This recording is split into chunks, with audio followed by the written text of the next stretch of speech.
자, 2013년 수능에 출제된 이청준의 소문의 명 한번 보도록 하겠습니다. 도대체 박준은 어째서 꼭 불을 밝혀 놓아야 잠이 들 수 있었을까요?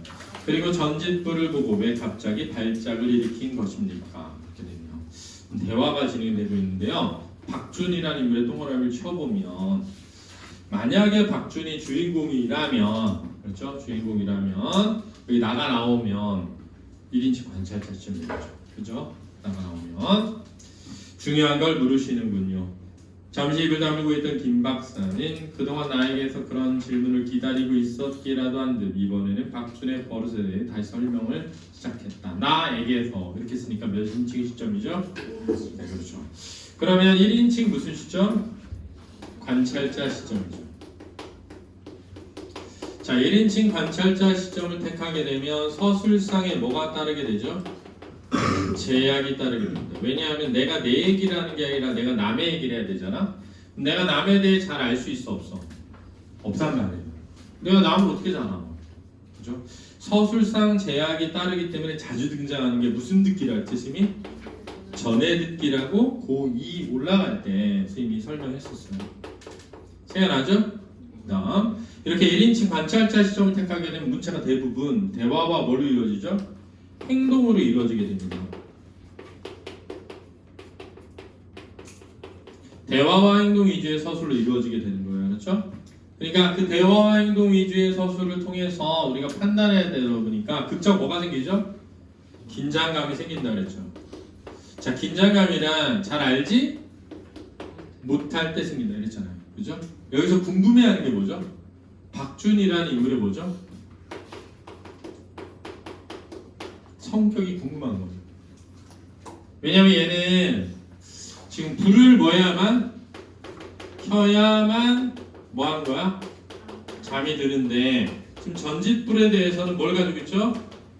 공포를 가지고 있습니다. 그렇죠? 자, 선생님이 공포 어디서 나온다 그랬죠?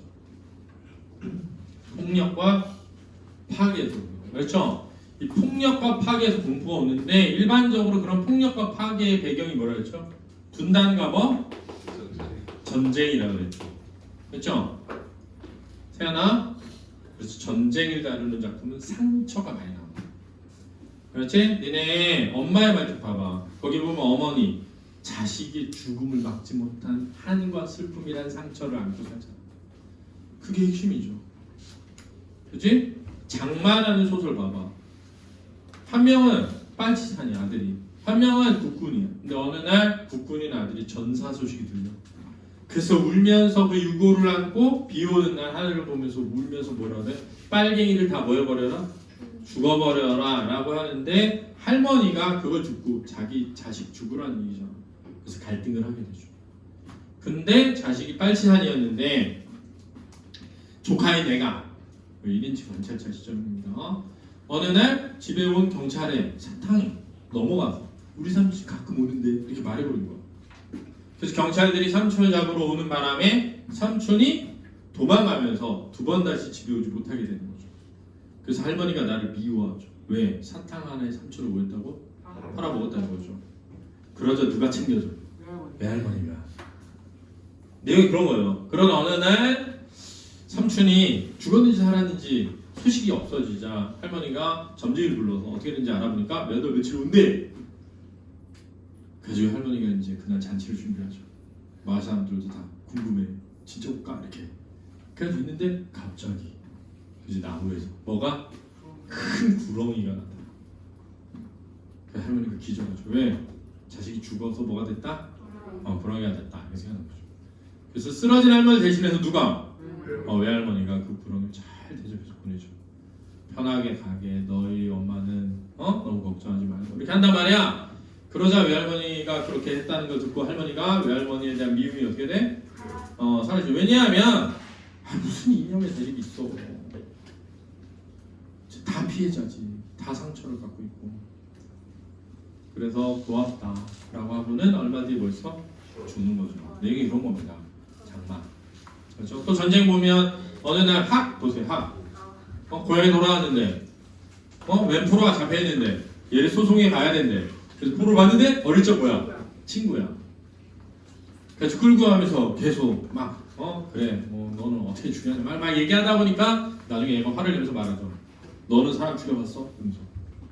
그래서 말하는 게 뭐야? 자기도 전쟁에 나서 돌아가려고 했는데 피랑 가려고 했는데 아버지가 땅을 버릴 수 없다고 고집부려서 남았던 거죠. 근데 자기가 평생 그냥 가난한 소작농으로 살았으니까 그죠? 너 같은 애가 이 시대의 주인이다 이러면서 막 완장을 채워준 거죠. 그래서 하고 싶지 않은 완장질을 한 거죠. 다 피해자죠. 그 얘기 듣고 우리 학산형이나 갈까? 그러더니 갑자기 밧줄을 풀어주죠. 그래가지고 날 죽이려나? 이렇게 생각하는데 이 맹추야 왜 가만히 서 있어? 사학을 보러 와. 친구가 자기를 뭐 해주는 거야?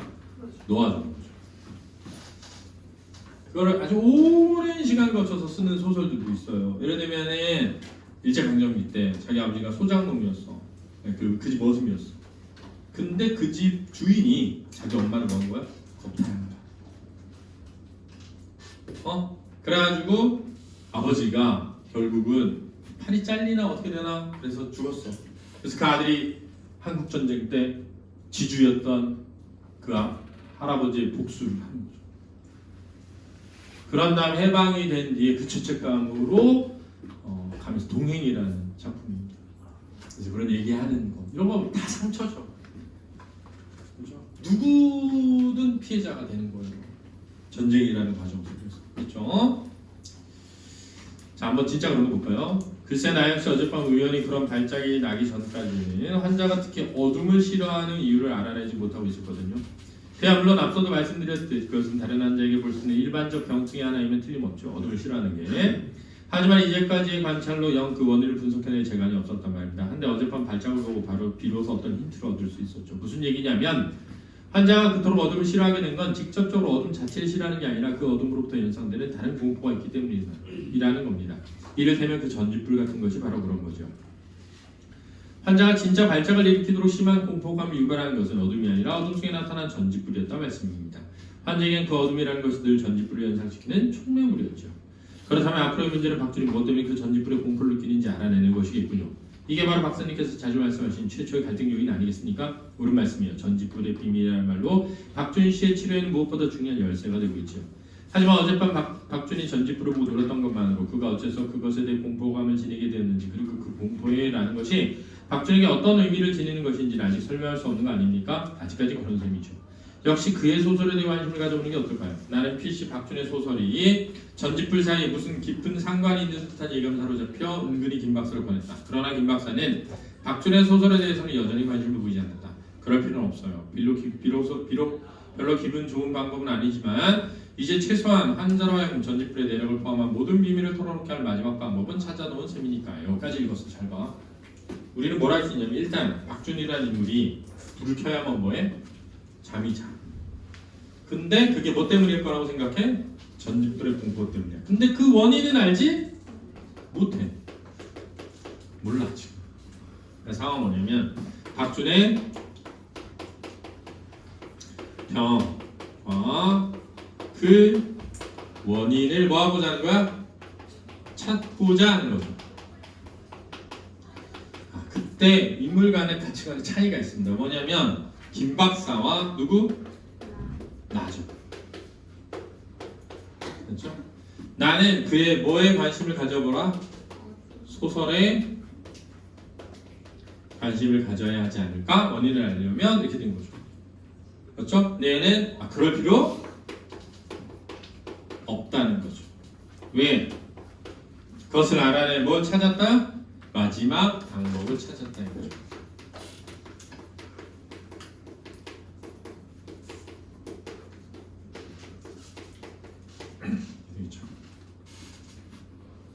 됐습니까? 잘 보세요. 중작 이달의 화제 작가 신문지는 벌써 이때쯤 전에 발간된 어떤 주간지 한 조각이었는데 거긴 우선 그런 제호가 크게 눈에 띄었다. 그리고 그 제호 안쪽으로 그달에 발표된 박준의 소설이 한 편 몇몇 평론가들로부터 합평되어 있고 다른 한쪽에 그달의 화제 작가로서 박준을 인터뷰한 기사가 실려 있었다. 나는 정신이 번쩍 들었다. 자, 심리죠. 번쩍 들었다. 보니 기대죠. 기대. 기대죠. 뭐를 알 수 있는? 박준의 공포의 원인을 알 수 있는. 그러나 금세 실망했다. 심리죠. 기사는 별로 읽을 만한 것이 남아있지 않았다. 대부분의 기사가 다른 조각이 찢어져 나가 없었다. 찢어져 나간 조각을 찾아낼 수 없었다. 이미 휴지로 사용된 모양이다. 변소야. 남아있는 것은 그의 인터뷰 기사 중에 몇 마디 뿐이다. 나는 그것이 남아 찢어진 데다부터 기사를 읽어 내려가기 시작했다. 이게 무슨 듣기야? 전해 듣기죠. 잡지에 나오는 무슨 기사? 인터뷰를 통해서 전해 듣기를 하는 거죠. 이드니? 여러분들 있잖아요. 우리 1인칭 관찰자 시점 중에 모래톱 이야기라고 있어요. 그 모래톱 이야기의 서술자는 선생님이거든요. 주인공은 갈바스 영감과 건우란 말입니다. 근데 이 서술자인 선생님이 건우의 가정 방문을 해요. 가정 방문을 해서 어머니가 방에 선생님 잠시 계셔요 하는데 들어가서 뭘 봐? 건우 일기를 보죠. 학생의 일기를 막 꺼내서 본단 말이야. 무슨 듣기야? 전해 듣기죠.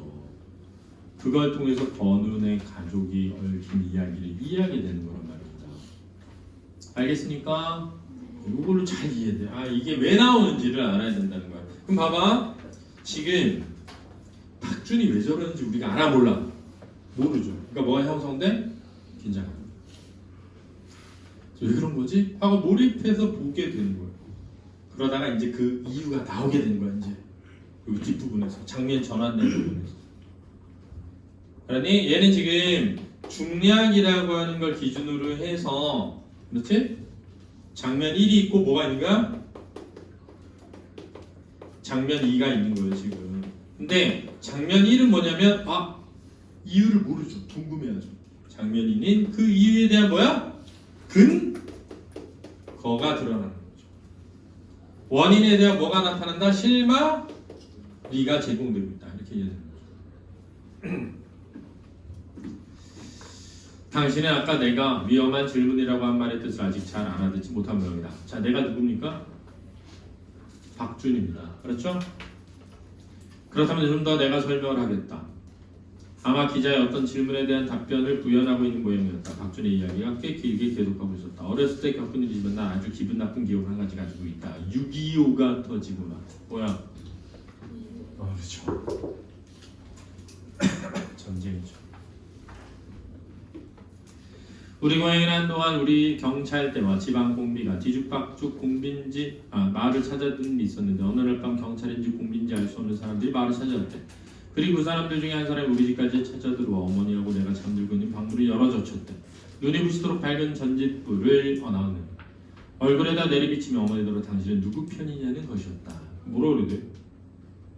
당신 편이라고 그랬는데 지금 지금 왜냐하면은 국군 편이라고 했는데 인민군이면 죽임을 당하거나 괴롭힘을 당하게 되니까 인민군인데 국군 편이라고. 그러니까 봐봐. 그 당시에 백성들은 인민군이고 국군이고 중요한 게 아니야 사실은.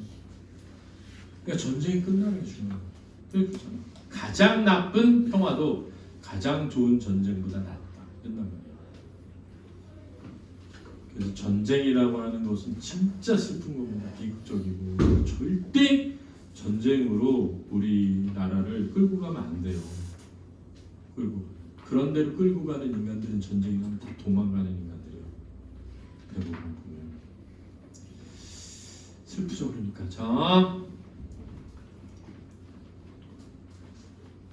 하지만 어머니는 그때 얼른 대답을 할 수가 없었다. 전직부두에 가려진 사람이 경찰인지 공민지 구별할 수 없었으니까. 대답을 잘못했다간 지독한 복수를 당할 것이 뻔한 사실이었다.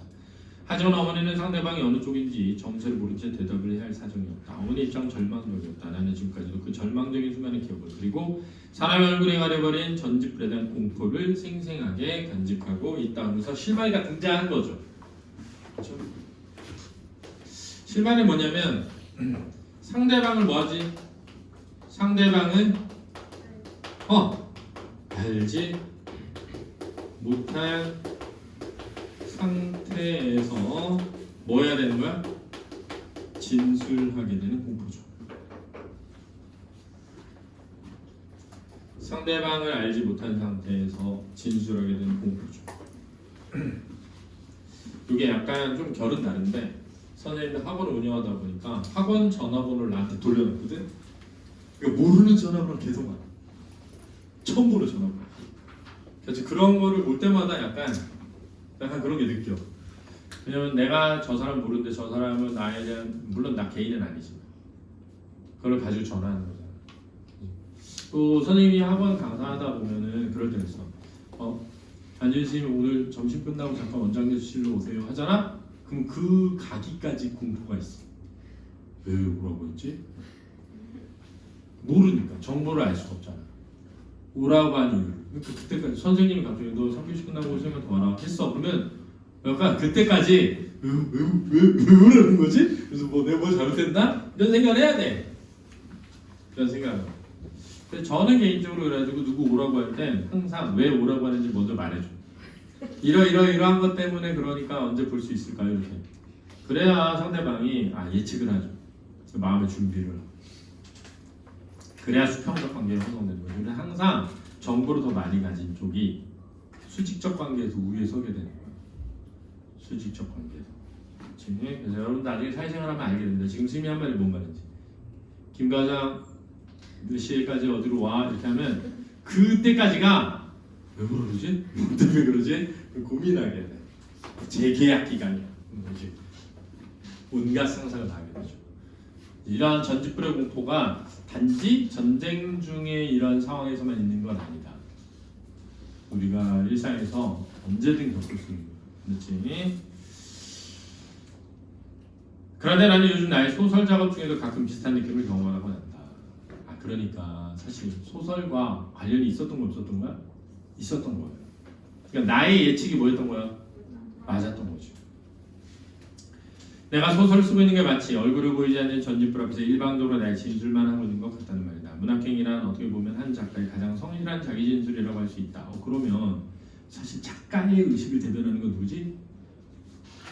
박준이죠. 작가의 의식을 대변하는 건 박준이야. 근데 박준이 자기 얘기를 하지 않고 나라고 하는 다른 인물을 통해서 박준을 보게 만든 거죠. 그래서 판단을 유도하고 있는 거죠. 그러니까 생각해봐. 이게 굉장히 자전적 소설이 될 수 있었는데 내가 내 얘기를 썼으면 되게 자전적이었겠지? 근데 그렇게 가지 않고 작가를 누구로 둔 거야? 박준이라는 다른 인물로 두고 서술자는 나로 따로 둔 거지. 그래서 독자는 나라는 인물에서부터 박준이라는 인물의 심리를 따라가면서 추리하게 만들고 판단하게 만든 거죠. 그러니까 소설가들은 이런 생각을 할 수 있겠구나. 그렇지? 보이지 않는 독자를 생각하면서 쓰는 공포 이런 게 있을 수 있죠. 그런데 나는 지금 어떤 전지불 아래서 나의 진술을 행하고 있는지 그때때로 엄청난 공포를 느낄 때가 많다. 지금 당신 같은 질문 받게 될 때가 많았다. 박준의 말은 거기서 끝나는 듯보였다. 그리고 심리에 찢겨져 나가버린 것도 거기서부터였다. 결론적으로 그런데 내 말을 듣지 않고 김 박사 의사가 어떻게 얼굴에다 전지불을 막 들이댄단 말이야. 그래가지고 진술을 강요하죠. 그래서 결국 미쳐서 뛰쳐나가면서 실종되는 그런 내용이 그렇죠. 자, 궁금합니다. 자, 해볼까요? 그러면 인물의 성격, 배경. 박준은 이런 전지불의 공포를 가지고 있는데 그것이 어디서부터 비롯되었다? 상대방을 알지 못한 채에서 하게 되는 진술에서부터. 근데 그게 배경으로는 뭐가 나와 지금? 전쟁이라는 배경이 나와. 상황은 박준의 병과 그 원인을 뭐하고자 해? 찾고자 하는 상황인데 그 상황에서 갈등은 김 박사와 내가 그 병의 원인을 찾는 데 있어서 가치관에 뭐가 있는 거야? 차이가 형성되는 거죠. 그렇다고 막 싸우는 건 아니야. 둘의 갈등이 막 심화되고 다투는 과정으로 나간 건 아니야. 그렇지? 근데 이야기는 그 원인이 뭐에 있다는 게 드러나는 거야? 소설에. 왜? 소설 쓰기도 뭐와 같다? 전쟁 중에 전지불과 같다. 이렇게 나옵니다. 그렇지? 그럼 태도와 반응인데 그렇죠. 중심 인물은 누구니? 박준이죠. 그렇죠? 박준이라는 인물은 이러한 전지불에 대해서 뭘 느끼는 거야? 공포를 느끼는 거죠. 그래서 그것에서 발작을 일으키는 거죠. 그렇지? 주변 인물은 누구야? 김 박사와 나죠. 이 둘은 뭐에 대립이 있다? 가치관에 대립이 있는 거죠. 찾는 방식이. 그렇죠? 1인칭 무슨 시점이야? 관찰자 시점이죠. 그렇죠? 그래서 뭘 유도해? 뭘? 입을 유도하고 판, 단을 유도하고 있다 이렇게 하면 되죠. 됐니? 주로 인물 간에 뭐로 이루어져 있어? 대화로 이루어져 있죠. 그렇죠? 그 다음 뒷부분은 뭐로 이루어져 있니? 뒷부분은 내가 읽은 뭐? 잡지의 뭐? 기사 내용을 내가 뭐하고 있어? 요약해서 전달하고 있죠. 그렇죠? 이해되니? 자, 문제 풀어봐. 10번에 A가 어디예요?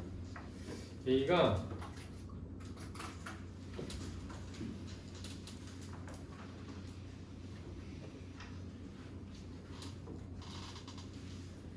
인터뷰 기사 부분. 인터뷰 기사 부분이 A야.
자, 아까 어디까지 했죠? 강다까지 했나요? 2다.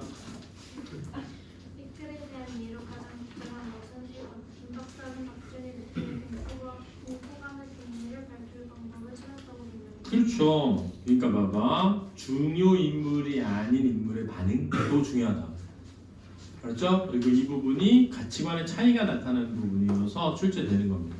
그렇죠? 여기 이 서사적 비밀로 가장 적절한 것은 3번 주인공의 두 경험을 연관지어 사건의 의미를 이해하는 데 단서를 제공. 자, 주인공의 두 경험은 하나는 어릴 적 어머니와 겪었던 전지불의 공포의 기억이고요. 하나는 소설 쓰기를 하면서 느꼈던 공포입니다. 그들을 연관지어서 사건의 의미는 박준희 전지불에게 공포 발작을 일으킨 사건의 의미를 이해하는 뭐가 제공되고 있다? 단서가 제공되고 있다라는 거죠. 그런데 이게 전혀 상관없을 것 같은 1인칭 관찰자 시점이라는 것이 지니고 있는 특징과도 연결되어 있다는 거예요. 그렇죠? 그러니까 박준이 왜 이런 일을 하는지에 대한 이유를 알지 못한 채 출발해서 그 이유를 알아가는 과정, 그게 이제 몰입과 판단의 과정이죠.